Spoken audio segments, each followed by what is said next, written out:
Mister perfect extra gold. தாம்பத்திய வாழ்வில் தடுமாற்றமா? இல்லற வாழ்க்கை இனிமையாக அமைய வேண்டுமா? இனி கவலை வேண்டாம். பல வருடங்களாக குழந்தை இல்லாதவர்களுக்கும் குழந்தை பாக்கியம் கிடைத்துள்ளது. வயதான பலகினமா, சுகர் பலகினமா, அனைத்திற்கும் ஒரே தீர்வு. எவ்வித கலப்படமும் இன்றி 100% ஹலாலான முறையில் தயாரிக்கப்படுகிறது. இப்போதே ஆர்டர் செய்யுங்கள். மேலும் விவரங்களுக்கு கீழுள்ள எண்ணை அணுகுங்கள். யாருமே எதிர்பார்க்காத சம்பவம். இஸ்ரேலுடைய மொசாதுடைய தலைமை அலுவலகமே தாக்கப்பட்டிருக்கக்கூடிய ஒரு தரமான சம்பவம் நடந்திருக்குது.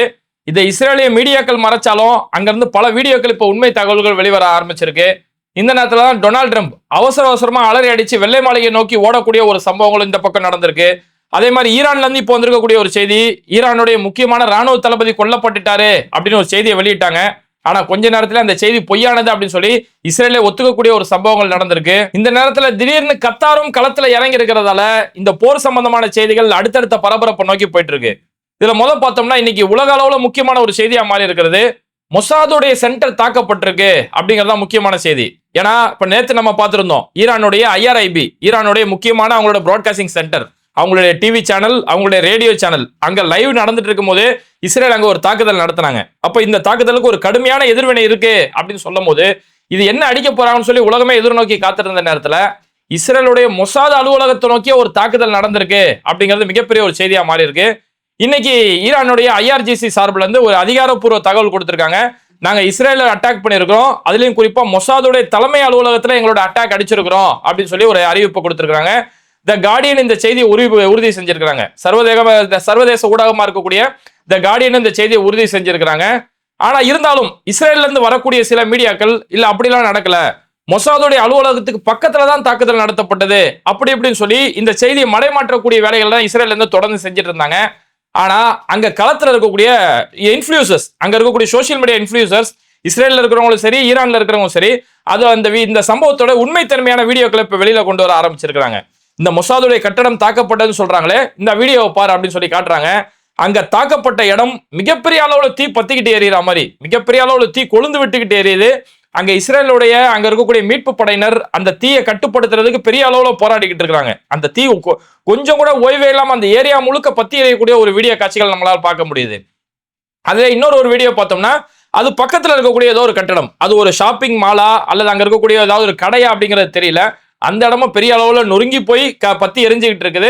அதே மாதிரி தீயணைப்பு படையினர் அங்க வேகமா வந்து அணைக்கக்கூடிய ஒரு வேலைகளை ஈடுபட்டுக்கிட்டு இருக்காங்க. இது இல்லாம அங்க களத்துல இருந்து இஸ்ரேல்ல இருந்து வந்திருக்கக்கூடிய சில வீடியோக்கள், அதாவது கொஞ்சம் லாங் ஷாட் வீடியோ, அங்க மொசாதுடைய கட்டடம் அங்க இருக்குது, கொஞ்சம் தூரத்துல இருக்கக்கூடிய பொதுமக்கள் அந்த வீடியோ எடுத்து இப்ப வெளியிட்டு இருக்காங்க. வெளியிடும் போது அங்க கடுமையான ஒரு தாக்குதல் நடந்து பெரிய அளவுக்கு கரும்புகைகள் அங்க அந்த இடத்துல இருந்து எழுது. மொசாதுடைய கட்டடத்துக்கிட்ட பெரிய அளவுல கரும்புகைகள் எழுது. இந்த வீடியோவை எடுக்கக்கூடிய மக்களே இந்த வீடியோல சொல்றாங்க, oh my God, Mossad centre அப்படிங்கிறாங்க. மொசாதுடைய கட்டடமே இடிச்சிட்டாங்களே அப்படின்னு சொல்லி அந்த அளவுக்கு அந்த வீடியோக்களை சொல்றாங்க. ஆனா இஸ்ரேல் இருக்கக்கூடிய மீடியாக்கள் தொடர்ந்து என்ன சொல்றாங்கன்னா, மொசாதுடைய கட்டடத்தெல்லாம் இதம் படல, அதுக்கு பக்கத்துலதான் தாக்குதல் நடந்திருக்கு அப்படின்னு சொல்லி இதே செய்திகள் சொல்லிட்டு இருக்காங்க.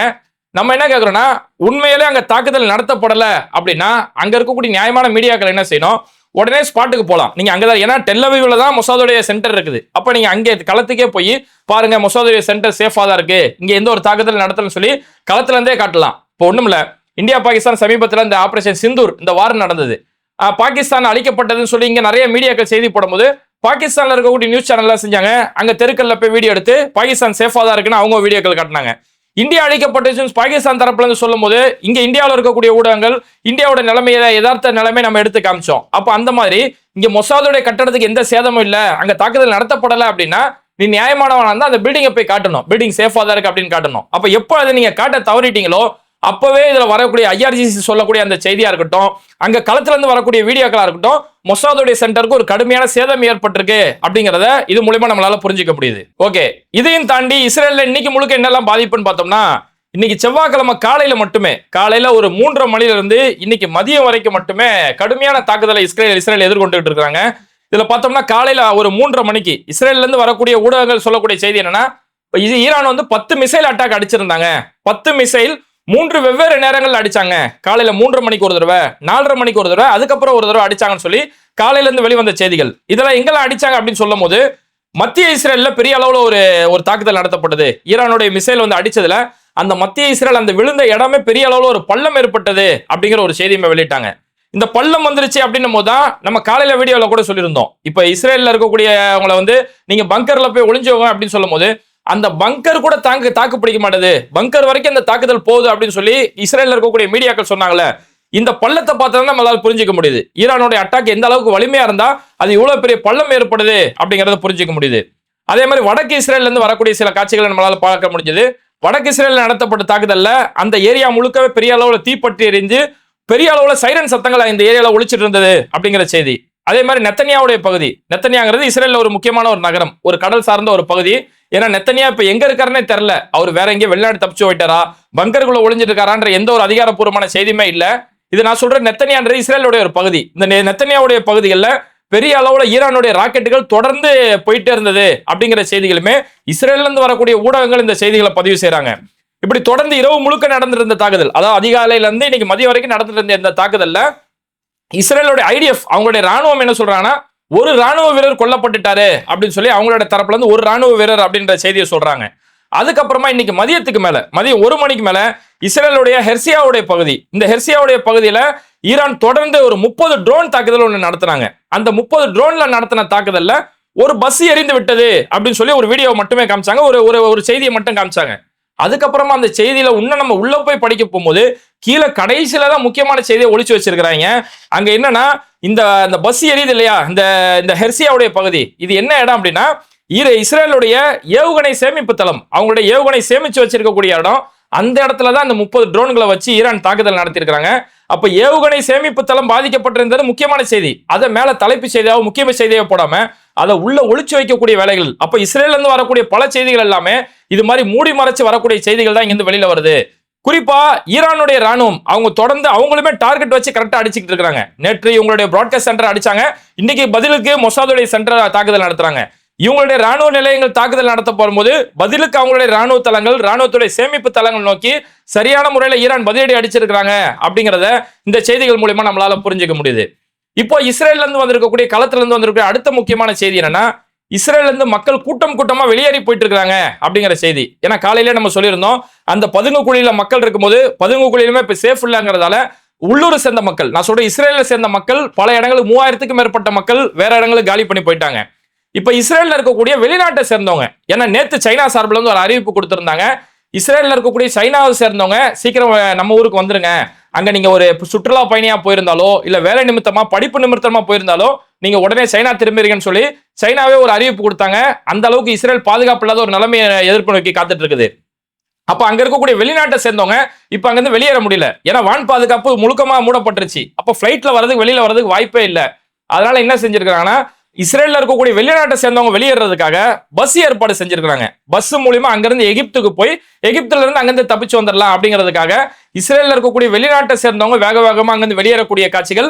இஸ்ரேல் சேர்ந்த அந்த குடிவாசிகள், இஸ்ரேல்ல இருக்கக்கூடிய குடியிருப்பு வாசிகள் அவங்களுமே 3000க்கும் மேற்பட்ட மக்கள் வேற இடங்கள் காலி பண்ணி போயிருக்காங்க அப்படிங்கிற செய்தியுமே அங்க களத்துல பார்க்க முடியுது. சரி, இப்ப ஈரான்ல என்ன மாதிரியான பாதிப்புகள் நடந்திருக்கு அப்படிங்கிற செய்தி பார்த்தோம்னா ஃபர்ஸ்ட் ஈரான் சம்பந்தமா இஸ்ரேல் ஒரு செய்தி ஒன்று வெளியிட்டு இருந்தாங்க. ஐடிஎஃப் சார்பில் இருந்து ஒரு செய்தியை வெளியிட்டு நாங்க ஈரான்ல குறிப்பா தெஹ்ரான்ல ஒரு தாக்குதல் ஒன்று நடத்தினோம், மிகப்பெரிய சத்தத்தோட ஒரு மிகப்பெரிய தாக்குதல் நடத்தியிருக்கிறோம். இந்த தாக்குதல்னால ஈரானுடைய ராணுவ தளபதி நாங்க கொண்டுட்டோம். அந்த ராணுவ தளபதி பதவியேற்று 4 நாள் தான் ஆகுது. ஈரானுடைய மேஜர் ஜெனரலா இருக்கக்கூடிய அலி ஷட்னாமி நாங்க கொண்டுட்டோம் அப்படின்னு சொல்லி இன்னைக்கு காலையில இஸ்ரேல்ல பரபரப்பா டமால் டுமின் சொல்லி ஒரு பிளாஷ் நியூஸ் போட்டுட்டு இருந்தாங்க, வேக வேகமா பிரேக்கிங் நியூஸ் போட்டுட்டு இருந்தாங்க. அலி ஷட்னாமி நாங்க கொண்டுட்டோம், அலி ஷட்னாமி கடந்த வெள்ளிக்கிழமை தான் பதவியை ஏற்றாரு, அதுக்குள்ளே அவரே நாங்க காலி பண்ணிட்டோம் சொல்லி பெரிய அளவுல பில்டப் கொடுத்துட்டு இருந்தாங்க. அதுக்கப்புறம் இன்னைக்கு மதியத்துக்கு மேல இஸ்ரேல்ல இருந்து வரக்கூடிய செய்திகள், நான் சொல்றது எல்லாமே இஸ்ரேலோட ஊடக செய்தி மட்டுமே சொல்றேன். இன்னைக்கு மதியம் இஸ்ரேல்ல இருந்து வந்த செய்தி என்னன்னா நாங்க ஒரு பெரிய அளவுல ஒரு தாக்குதல் நடத்திட்டோம், ஆனா அந்த தாக்குதல் வந்து இஸ்ரேலுடைய ராணுவ தளபதி தப்பி ஓடி விட்டார் அப்படின்னு சொல்லி. ஏன்னா இவங்க வந்து எப்படின்னா இவங்க மிஸ்ஸா அடிச்சாங்க, தப்பா அடிச்சாங்க, உடனே அதை மறைக்கிறதுக்காக என்ன செய்யறா தப்பி ஓடி விட்டார் அப்படின்னு சொல்லி தப்பி ஓடி விட்டாருன்னு ஒரு செய்தியை பரப்புனாங்க. அதுக்கப்புறம் இன்னைக்கு சாயந்தரம் வெளியே வந்திருக்கக்கூடிய செய்தி பார்த்தோம்னா அவரை நாங்க தான் தப்பிக்க விட்டுட்டோம், நாங்க தான் வேணும்னு தப்பிச்சு போயிட்டு போ அப்படின்னு சொல்லி நாங்க தான் அவரை தப்ப விட்டோம் அப்படின்னு சொல்லி இஸ்ரேலுடைய ராணுவத்தை சேர்ந்த அதிகாரிகள் இன்னைக்கு சாயங்காலம் என்ன சொல்றாங்கன்னா நாங்க தான் தப்ப விட்டோம்னு சொல்லி, அதாவது என்ன சொல்றதுனே தெரியாம காலையில ஒரு பில்டப் கொடுத்து ஒரு செய்தியை சொல்லிட்டாங்க. ஆனா அவர் உயிருக்கு ஒண்ணுமே ஆகல, அவர் சேஃபா தான் இருக்கிறாரு, அவர் தொடர்ந்து இஸ்ரேல் நோக்கி தாக்குதல் நடத்திட்டு இருக்கிறாரு அப்படிங்கிற உண்மை தெரிஞ்சோன்னே இல்ல நாங்க தான் அவரை தப்பிக்க விட்டுட்டோம், அவர் தப்பிச்சு ஓடிட்டாரு அப்படி இப்படின்னு சொல்லி என்ன சொல்றதுனே தெரியாம இஸ்ரேல் நாளுக்கு நாள் பல பொய்களை சொல்லிக்கிட்டு அவங்க இன்னைக்கு மாட்டிக்கக்கூடிய ஒரு வேலைகளை ஈடுபட்டுக்கிட்டு இருக்காங்க. ஆனா ஈரான்ல ஒரு பாதிப்பு நடந்துட்டு தான் இருக்கு. இஸ்ரேல் தொடர்ந்து நடத்தக்கூடிய தாக்குதலால ஈரானுடைய பல இடங்களும் பாதிக்கப்பட்டு இருக்கு. குறிப்பா தெஹ்ரானுடைய பகுதிகளில் இஸ்ரேல் நடத்தக்கூடிய தாக்குதலால அங்கேயுமே பெரிய அளவுல குண்டு வெடிப்புகள், அங்க அந்த வீடியோ காட்சிகள் நம்மளால பார்க்க முடிஞ்சது. பெரிய அளவுல கரும்புகைகளோட தெஹ்ரானுமே பெரிய அளவுல பாதிக்கப்பட்டிருக்கு. பொதுமக்கள் அங்க பெரிய அளவுல பாதிக்கப்பட்டு இருக்கிறாங்க. அதே மாதிரி இந்த தெஹ்ரான்ல இருக்கக்கூடிய ஒரு ஃபியூல் டிபார்ட் அங்கேயுமே ஒரு பாதிப்பு ஏற்பட்டிருக்கு. அந்த ஃபியூல் டிபார்ட் இருக்கக்கூடிய இடத்துல அடிச்சதால தான் இவ்வளவு பெரிய கரும்புகைகள் எழுந்து வந்துட்டு இருக்கு அப்படின்ற செய்தியுமே இஸ்ரேலோட ஊடகங்கள் சொல்றாங்க. ஆனா அதுக்கு இஸ்ரேலோட ஊடகங்கள் என்ன ஆதாரம் காட்டுறாங்க அப்படின்னு பார்த்தோம்னா, இந்தியாவில் இருக்கக்கூடிய பாஜகவை சேர்ந்த சில நபர்கள், பாஜகவை சேர்ந்தவங்க சில வீடியோ போடுறாங்க. தெஹ்ரான்ல பயங்கரமா பத்தி எரியுது, ஜெய் பாரத் மாதா கி ஜெய்ன்னு சொல்லி ஒரு சில வீடியோ போடுறாங்க. இந்த வீடியோவை ஆதாரம் எடுத்து இஸ்ரேலுடைய ஊடகங்கள் பாத்தீங்களா தெஹ்ரான்ல எவ்வளவு பெரிய அட்டாக் அடிச்சோம் சொல்லி இதை தான் ஆதாரமா காட்டுறாங்களே தவிர, இதை தவிர்த்து தெஹ்ரான்ல எவ்வளவு பெரிய பாதிப்பு ஏற்பட்டதுன்னு சொல்லி இஸ்ரேல் சார்பில் எந்த ஒரு அதிகாரப்பூர்வ அறிவிப்பும் கொடுக்கப்படல. ஆனா அங்க தாக்குதல் நடத்துறது உண்மைதான். உண்மையில பெரிய அளவுல அங்கேயுமே பாதிப்புகள் சந்திச்சுக்கிட்டு இருக்காங்க அப்படிங்கிறது உண்மைதான். இன்னைக்கு ஈரான்ல இருக்கக்கூடிய பொதுமக்களுமே எப்படின்னா, குழந்தைகளை வச்சிருக்கக்கூடிய மக்கள், குழந்தைகள் பெண்களை வச்சிருக்கிறவங்க நம்ம கொஞ்சம் சேஃபான பகுதிகளுக்கு போயிடலாம் அப்படின்னு சொல்லி அங்க இருக்கக்கூடிய மக்களும் கொஞ்சம் சேஃபான பகுதிகளுக்கு போயிடுறாங்க. ஆனா பெரும்பாலான மக்கள் நாங்க எங்க நாட்டோட தான் நிற்போம், என்ன ஆனாலும் நாங்க சந்திக்க தயார் அப்படின்ற உறுதியோட பெரும்பாலான மக்கள் அங்க தெஹ்ரான்ல இன்னும் ஸ்ட்ராங்கா நிக்கிறத அந்த இடத்துல நம்மளால பார்க்க முடியுது. சரி, இந்த போர் நிறுத்தம் சம்பந்தமா என்னெல்லாம் பேச்சுவார்த்தை நடக்குதுன்னு பார்த்தோம்னா, இப்ப கத்தார் சார்பில் இருந்து ஒரு அறிவிப்பு கொடுத்திருக்காங்க. கத்தாருடைய வெளியுறவுத்துறை அமைச்சராக இருக்கக்கூடிய மஜித் அல் அன்சாரி அவர் என்ன சொல்றாருன்னா, இஸ்ரேல் ஈரானுடைய அணு ஆயுத தளங்களை நோக்கி, அணுசக்தி நிலையங்களை நோக்கி தாக்குதல் நடத்துறது இது கடுமையான கண்டிப்புக்குரிய ஒரு விஷயம். இந்த போர்ல அநியாயமா பொதுமக்கள் தான் இரு தரப்புலையுமே பாதிக்கப்படுறாங்க. அதனால கூடிய சீக்கிரம் இந்த போர் நிறுத்தப்படணும். போர் நிறுத்தறதுக்கான எல்லா முயற்சியுமே கத்தார் அரசு சார்பில் இருந்து நாங்க செஞ்சுக்கிட்டு இருக்கிறோம், அமெரிக்கா உட்பட எல்லா நாடுகள்கிட்டையும் நாங்க பேச்சுவார்த்தை நடத்திட்டு இருக்கோம்னு சொல்லி கத்தார் அரசு சார்பில் இருந்துமே இந்த ஒரு விஷயத்தை சொன்னதால இந்த போர் கூடிய சீக்கிரத்தில் ஒரு முடிவு எட்டப்படும் அப்படிங்கிற ஒரு செய்தியுமே எதிர்பார்க்கப்படுது.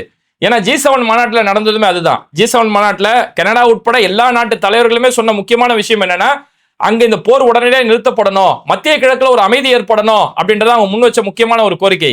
ஆனா டொனால்ட் ட்ரம்ப் அந்த கோரிக்கையில ஆரம்பத்துல கையெழுத்து போடாம இருந்தாலும், ஆனா பல நாட்டு தலைவர்கள் அதுல எல்லாம் சேர்ந்து ஒரே மித்த கருத்தோட இருந்ததால வேற வழி இல்லாம டொனால்ட் ட்ரம்ப் அங்க கையெழுத்து போட்டுட்டாரு.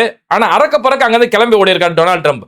காரணம் என்னன்னா, இந்த போர் நிறுத்தப்பட்ட நான் தான் இந்த போரை நிறுத்தினேன், எப்படி இந்தியா பாகிஸ்தான் போரை நான் தான் நிறுத்தினேன் அப்படின்னு ஒரு பில்டப் கொடுத்தாரோ, அந்த மாதிரி இந்த போரை நான் தான் நிறுத்தி காமிச்சேன், உலகத்துல நான் தான் பெரிய தலைவர் ஒரு பில்டப் கொடுக்கலாம்னு சொல்லி டொனால்ட் ட்ரம்ப் ட்ரை பண்ணிட்டு இருக்க நேரத்துல இன்னைக்கு இமானுவேல் மேக்ரான் உட்பட பல நாட்டு தலைவர்கள் இந்த போர் உடனே நிறுத்தப்பட்டு உலக மக்கள் எல்லாரும் அமைதியா இருக்கணும் அப்படின்னு ஒரு கோரிக்கையை முன் வச்சிட்டதால இப்போ உடனே போர் நிறுத்தப்பட்டால் இது உலக தலைவர்கள் சேர்ந்து தான் நிறுத்தினாங்க அப்படின்ற ஒரு பேர் எட்டப்படும். ஆனா அது டொனால்ட் ட்ரம்புக்கு இது திருப்தி ஆகல, என் பேர் வரலையே அப்படின்ற அதிருப்தியில அவசரமா அங்கிருந்து கிளம்பி ஓடிட்டு உடனே தன்னுடைய தேசிய பாதுகாப்பு கவுன்சில, வெள்ளை மாளிகையில உடனே தேசிய பாதுகாப்பு கவுன்சில கூட்டுங்க அப்படின்னு சொல்லி அறக்க பறக்க அங்கிருந்து ஓடுறாரு. அதுக்கப்புறமா இமானுவேல் மேக்ரான் இதை பத்தி கேட்கும் போது, இல்ல டொனால்ட் ட்ரம்ப் போர் நிறுத்துறதுக்கான வேலைகளை செய்யறோம்னு சொல்லி உலக நாட்டு தலைவரோடு சேர்ந்து அவரும் கையெழுத்து போட்டிருக்காரு. கூடிய சீக்கிரமா அவர் நினைச்சா இஸ்ரேலுக்கு ஒரு அழுத்தம் கொடுத்து இந்த போரை உடனே முடிவுக்கு கொண்டு வரலாம் அப்படின்னு ஒரு கருத்து சொன்னாரு. ஆனா உடனே டொனால்ட் ட்ரம்ப் என்ன சொல்றாருன்னா, இல்ல நான் போர் நிறுத்தத்தெல்லாம் எதிர்பார்க்கல, நான் அதை விட சிறந்த ஒண்ணு எதிர்பார்க்கிறேன் அப்படின்னு சொல்லி டொனால்ட் ட்ரம்ப் சொல்றாரு. அதாவது ஈரான் இந்த அணு ஆயுத ஒப்பந்தத்துல முழுமையா கையெழுத்து போடணும் அப்படின்றத ஒரு முழுமையா எதிர்பார்க்கிறாரு. அதனால டொனால்ட் ட்ரம்ப் தான் என்ன பேச்சு பேசுறன்றதே முழுமையான புரிதல் இல்லாம பேசிக்கிட்டு இருக்கிறாரு. அதனால உலக நாட்டு தலைவர்கள் எல்லாரும் ஒன்று சேர்ந்து இந்த போர் நிறுத்தப்படணும் அப்படின்னு எப்படி ஒரு முடிவு எடுத்திருக்கிறாங்களோ அந்த முடிவு கூடிய சீக்கிரமே எட்டப்படணும் அப்படிங்கிறது தான் எல்லாருடைய கருத்தாக இருந்துட்டு இருக்கு. இது மாதிரி வீடியோக்களை தொடர்ந்து பார்க்கறதுக்கு மறக்காம பேட்டை டிவியை சப்ஸ்கிரைப் பண்ணிட்டு இந்த வீடியோக்களை உங்க நண்பர்களுக்கு அதிகமா ஷேர் செய்யுங்க. இணைந்திருப்போம்.